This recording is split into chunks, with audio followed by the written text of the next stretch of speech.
So They yeah, I changed spent it some a money on that. lot. I don't know if you played it since they changed the big Rust update with the workbenches. Um, I think I have. I played like a year and a half ago or something like that. Oh no, What did this they do to is the workbenches?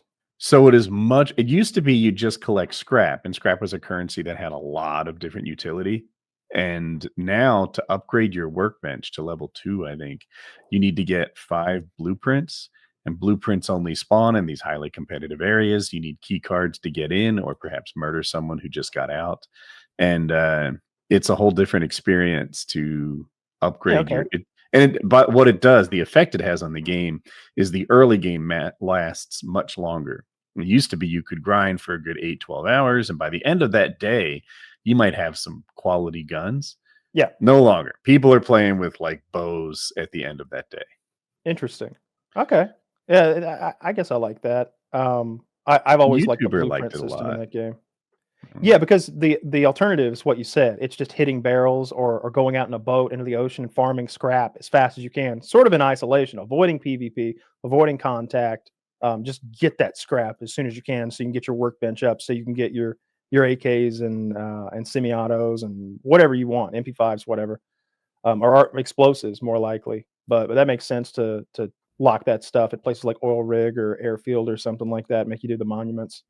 Anything that pushes people to monuments is good gameplay for that game. I love the monuments in Rust. That's everybody's getting geared up to go do a monument, and it's like, do you have it? I feel like we're Navy SEALs doing our checklist. It's like, do you have And then this? Yeah, yeah. Do you there have are that? alternative monuments too, like this little place in a swamp that people aren't widely visiting. It's not as good as the big, I don't know, grocery store, military base, or whatever, like a really dope one would be, but it's all yours. Your base is right next to it. You're practically exclusively collecting all the stuff from it, Yeah, and it's a like different. Rock Quarry or something like that. Yeah, there's a few minor monuments like that it's nice to live next to. I haven't Yeah. played Rust seriously in probably a year and a half or 2 years or something like that. It's all encompassing. Like I'll get on Arc Raiders and I'll play a few hours and it'll be just fine when I come back to it. Nothing bad will Mhm. happen. But that's just not Yes. true with Rust. Like the base is decaying if I'm not there. It decays on Mhm. its own. You have to you have to treat it like a fire. You have to keep kindling and feeding or it'll eat itself and the walls will start disappearing. And like your base will just eat itself alive. So you have to like The babysit decay that on thing. it, does it like, let's say the walls haven't disappeared, but you've let it decay for some period of time. Is it easier for me to break your wall?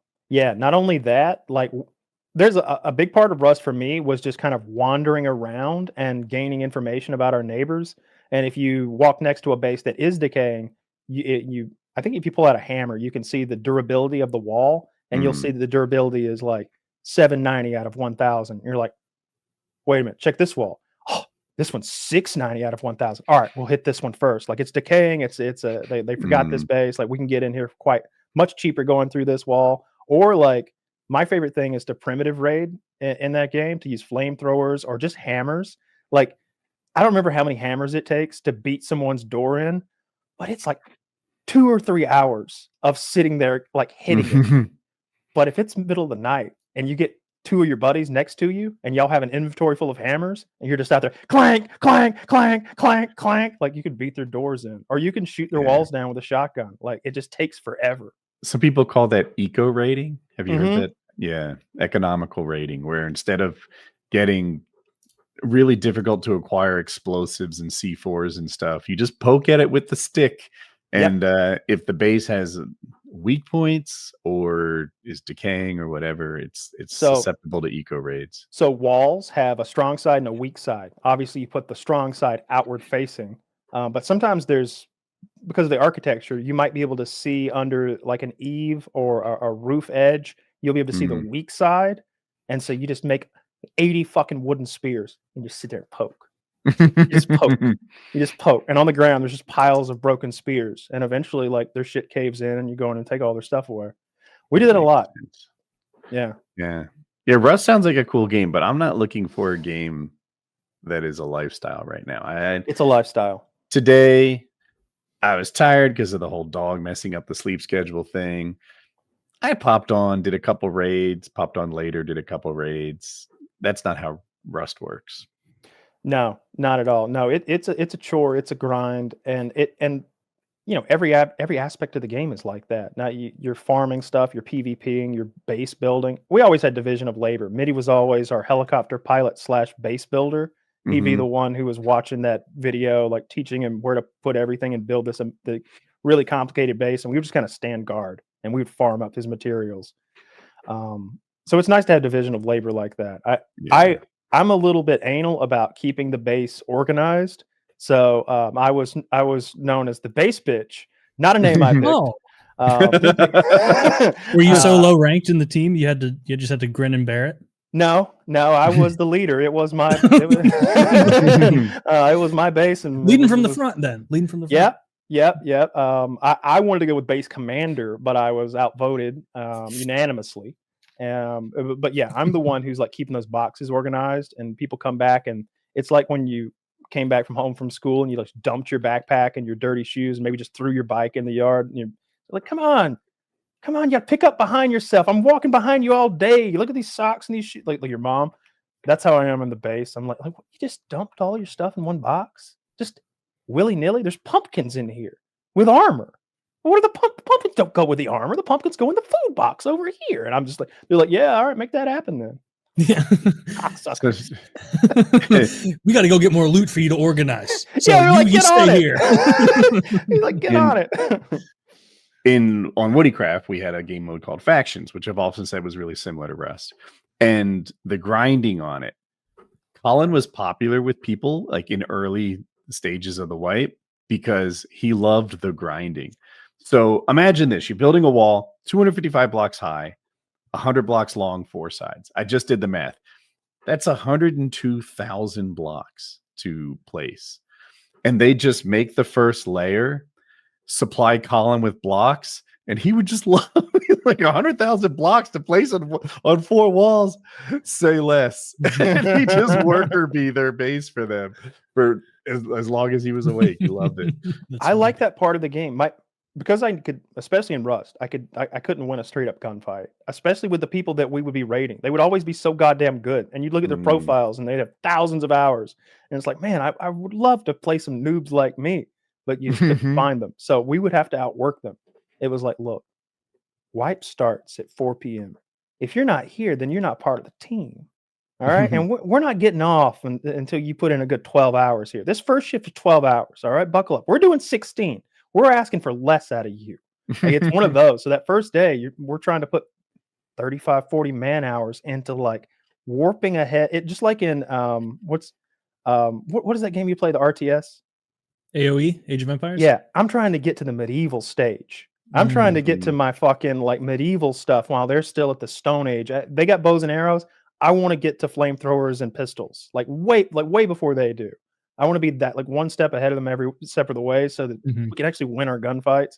And moreover, like what I really want to do is raid their base as soon as possible and discourage them and make them quit the server. That's the ultimate goal. I wish I was the PvP guy. Like, I'm not garbage, but I'm not who I want to be. I've told this story before, but like there was a Minecraft player really good at PvP, and he didn't like the other parts of the game. So like during raids and stuff, if I'm raiding you, we expect other people to come and defend themselves. They just built a glass box. They put a sign on it, said breaking place in case of emergency. And he stood inside that glass box, probably watching YouTube videos, didn't give a fuck about anything until the fighting started. And then he bust his way out. And holy fuck, like, I'm the guy who checks the anti-cheat stuff. He's not cheating. He's just amazing. And he's just ripping and tearing and shredding and helping his team successfully raid while everyone else is trying to break their stuff. That's the guy I wish I was, but it's hard. It's so funny to be in a Minecraft server and see people like building and this and that. And he's like, that's gay. Like, and it's like, I think that's 99% of the game. Isn't it? Like, no, I just needed one diamond sword and diamond armor, and just I just get to fight. That's Factions is amazing, and like it works so well in Rust. I don't see it in too many other games. I don't think those persistent bases that require maintenance and can be raided.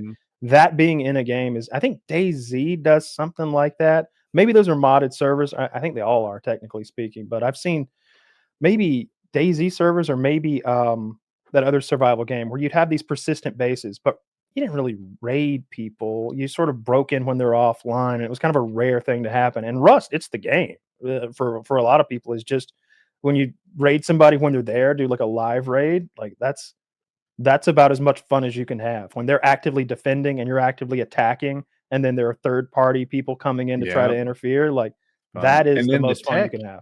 Becomes another thing. Like, I'm not an expert on Rust building, but you just mentioned one small thing, which is like a little vulnerability where you can see the weak side and it allows for eco raid. In Minecraft, basically the name of the game is, since I can't build next to your thing, I need to build this cannon that throws TNT across the map and explodes against your walls. Well, TNT doesn't explode underwater. It has like no effect. So now I'm pouring water on the side of my balls. Well, the walls. Now the cannon people have figured out that they can throw cannon and sand so that the TNT is now in this, both of them flying across the map together. The TNT is in sand in water, and now it works again. Now I'm busting the wall that's been covered by water, and there's just this cat and mouse game where they keep escalating the tech on each side. Yeah. And it's neat to see. Yeah, the base design in Rust is fascinating because each surface has X amount of explosives will breach this surface, but there's all sorts of ways to stack them and combine them to get make your base cost the most possible to get into. Like there's plenty of times when it's like, look, you can raid us if you want, but it's going to cost you 80 rockets to get in, and there's 20 rockets in there. So you do the math. They just leave you alone if it's tough enough to get in. I griefing in Rust cracks me up. So, and Kyle knows this. I think everyone knows. You're not supposed to roof camp, right? I'm watching this YouTuber. He goes on a mission to punish roof campers. And he's like, hey, he's got an accent. So you're roof camping? You sure you want to do that? And they're like, fuck you, ninja. I was hoping you'd say that. So he goes and starts working, and he's building catapults and baskets filled with bees. And he's just launching so many bees at this people, and you can hear it tick, tick, tick, tick, tick, tick. Every time they get stung by a bee.